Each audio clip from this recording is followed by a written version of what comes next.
Leader. Well, and I would just echo what the leader said about the need to try and keep rules in place that give minority in the Senate a voice. That's why the Senate is the Senate. It's the way it was designed. And President Biden said in his inaugural speech last week that he wanted to promote healing and unity and collaboration and reach out and work with Republicans. And we take him at his word and look forward to where we can finding common ground. And obviously, where we can't, we'll stand and fight, and we'll be the loyal opposition.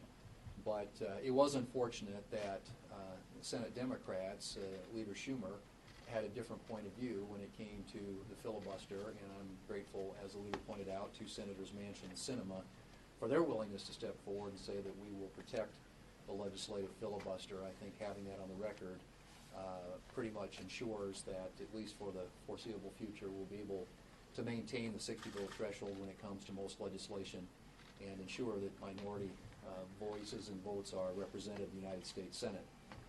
And on that point, I would say there are some things that they're talking about doing right now. The new administration there's a stimulus bill that they're proposing and discussion about how they might be able to accomplish that in the Senate. And I would hope that they would, again, reach out to Republicans and find common ground. Many of us have said for a long time that anything we do related to the coronavirus needs to be targeted. It needs to be fiscally responsible. It needs to take into consideration the fact that every dollar that we spend is a borrowed dollar, and make sure that we're putting it out there where it's most needed.